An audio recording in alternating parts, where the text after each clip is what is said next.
A mí uno de los aspectos que me parece más importante de los acuerdos es recuperar la ultraactividad en los convenios, porque recientemente se ha negociado el convenio colectivo de mi empresa, que comisiones no lo hemos firmado porque eran unas condiciones inaceptables, y los otros sindicatos sí que en algún momento se han sentido presionados a firmarlo, porque la empresa amenazaba con que si no se firmaba volvíamos a las condiciones del Estatuto del Trabajador y a lo que es el salario mínimo. Entonces creo que puede ser una gran medida el recuperar esta ultraactividad, ¿verdad? Pues es una de las cosas de la reforma laboral que hay que derogar, y haber llegado a un acuerdo en el que tanto los sindicatos como la patronal decimos que mientras se negocia un convenio tiene que seguir la vigencia. Yo creo que es una forma de emplazar al gobierno a que derogue ese aspecto, porque es un chantaje sobre las negociaciones y es un chantaje sobre la posición de los trabajadores, que en el fondo pues necesitas a veces llegar a un acuerdo para que no desaparezca el convenio en vez de llegar a un acuerdo para mejorar los contenidos del convenio. Así que ahora lo que toca es que esto se traslade a la ley y derogar ese aspecto, entre otros muchos, de la reforma laboral, sí. Oye, y respecto a la equiparación de los permisos de paternidad y maternidad para fomentar la corresponsabilidad, que he visto que también está en el acuerdo, ¿nos da tiempo a nosotros? Pues va a depender del Congreso. Hay un proyecto de ley en ese sentido que ya ha sido aprobado por unanimidad, y desde luego eso es uno de los temas que, además, con el impulso de este acuerdo del diálogo social, que vuelve a decir lo mismo, que patronal y sindicatos estamos de acuerdo en equiparar este tipo de permisos, yo creo que esto es una cuestión que está sentenciada. Va a llegar, es un avance en medidas de igualdad, pero quedan muchísimas más, porque la discriminación de las mujeres en el mundo del trabajo tiene mucho más que ver con otras cosas, ¿no? Con la falta de servicios públicos para la atención a la dependencia, para la atención a la infancia, pero bueno, vamos a por ello y yo creo que eso está ya a llegar. A ver si le da tiempo. ¿Cómo se va a llamar? José. José, a ver si le da tiempo a José.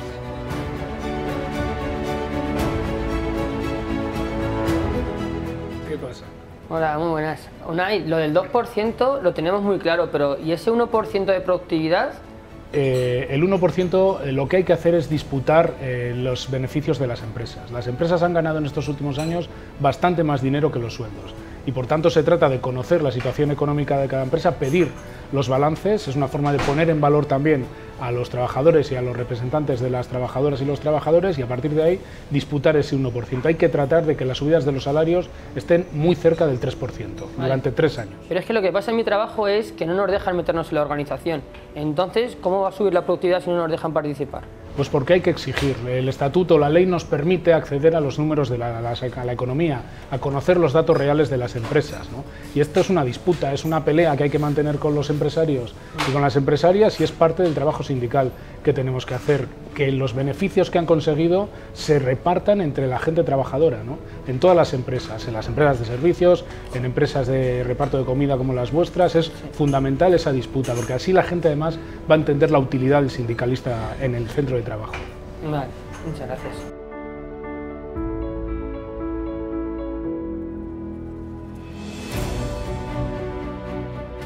Tres cosas me rondan la cabeza, Unai. Una de ellas es en el sector donde yo trabajo, en las colectividades, las externalizaciones cuando el contrato depende de edificios públicos, de entidades públicas, que además los salarios mínimos no llegan a lo que tienen que llegar, que las categorías superiores son gente totalmente feminizado el sector. Y pues, ¿en qué nos beneficia este acuerdo en este sentido? Bueno, el acuerdo, aparte de recomendar subidas salariales que se tienen que situar en torno al 3%, hace un llamamiento a que las administraciones públicas garanticen que cuando licitan un servicio se puedan pagar los salarios de los convenios. Y en concreto, cuando nos referimos a los salarios de 1.000 euros como mínimo mensuales, 14.000 euros anuales, se les dice a las administraciones: oigan, garanticen ustedes que estos salarios pueden pagarlos, porque hasta ahora lo que venía ocurriendo es que se licitaban a precios tan baratitos, es decir, las administraciones subcontrataban a precios tan baratitos que las empresas no tenían ni siquiera la capacidad de pagar estos salarios. Por tanto, no puede ser que los responsables públicos, que los responsables políticos estén subcontratando servicios sin garantizar que se pueden pagar salarios dignos. Y esto lo recoge el acuerdo, yo creo que de una forma acertada, y hay que apelar continuamente a la responsabilidad del poder público, porque están fomentando salarios de miseria también. Sí, eso es así, es así. Otra de las cuestiones en que nos beneficia a nuestro sector, el tema del intentar recuperar el contrato relevo, dada la edad de los trabajadores, que es o muy joven o ya en una edad cercana a la jubilación. Hay que fomentar el contrato. El contrato de relevo se hizo en España hace ya bastantes años y ha sufrido una serie de modificaciones que lo ha encarecido. Es muy caro ahora mismo la utilización del contrato de relevo.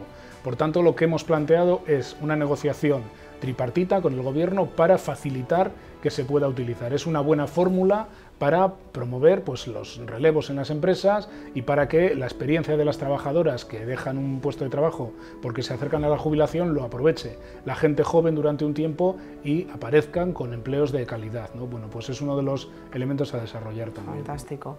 Y por último, ¿qué es el sistema de dependencia infancia? Mira, una de las cosas que hemos visto cuando hemos analizado por qué hay tanta brecha salarial entre hombres y mujeres es que tiene que ver con que las mujeres tienen muchos menos pluses, muchos menos complementos salariales. ¿Por qué? Porque sus carreras profesionales suelen estar interrumpidas de forma muy particular en los años en las que son madres, de crianza, ¿no? Entonces, aparte de medidas como la equiparación de permisos de maternidad, paternidad y este tipo de cosas, hay que fortalecer un sistema público de atención a la dependencia en general y de atención a la infancia en particular, para que las mujeres, que se ven mucho más afectadas por estos periodos, no tengan que dejar sus puestos de trabajo, tengan un apoyo público mucho más intenso y puedan tener carreras profesionales mucho más continuas y que evite esta pérdida de salarios y muchas veces su dificultad para promocionar en las empresas, ¿no? Esto de los techos de cristal y esto de las segregaciones que existen de hombres respecto a mujeres. Por tanto, esto es inversión pública, esto es desarrollo de un sistema de servicios públicos mucho más potente y esto es también una política fiscal distinta, ¿no? Genial, porque además a los sectores feminizados eso le va a venir fantástico. Pues es una de las cosas que hemos instado. Que las patronales digan que están de acuerdo con esto es importante y ahora se trata de tirarle de la manga al Gobierno para que esto salga adelante, ¿no? Pues a por ello. Muy bien.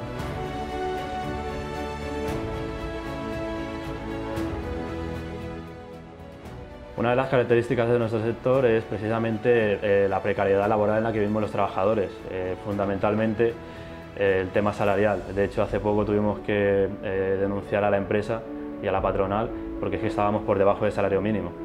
Entonces este nuevo acuerdo sobre los 14.000 euros anuales, la verdad es que nos va a beneficiar bastante. Sí, ahora hay que trasladarlo a los convenios colectivos. Lo que hemos pactado con la patronal es un compromiso de llevar a todos los convenios colectivos un salario mínimo de 14.000 euros, que va a afectar sobre todo a la gente que está más en precario y con sueldos más bajos.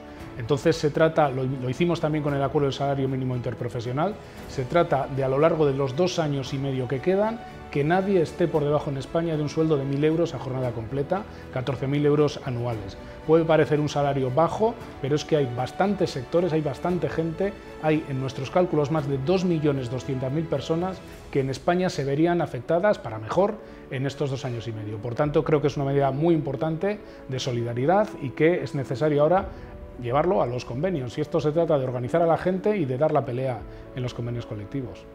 Pero luego esto realmente cómo se materializa, es decir, las empresas pueden negarse a firmar convenios con estos mínimos, dado que no han sido ellos los que han firmado el acuerdo. ¿Cómo se materializa esto? No solo pueden negarse, sino que algunas empresas y algunas patronales estamos seguros que se van a negar, porque son empresas que se rentabilizan a través de salarios de miseria. Y esto hay que enfrentarlo, hay que pelear, es decir, el acuerdo lo que hace es poner la herramienta. La herramienta son los 14.000 euros, pero ahora hay que desarrollarlo en la negociación colectiva.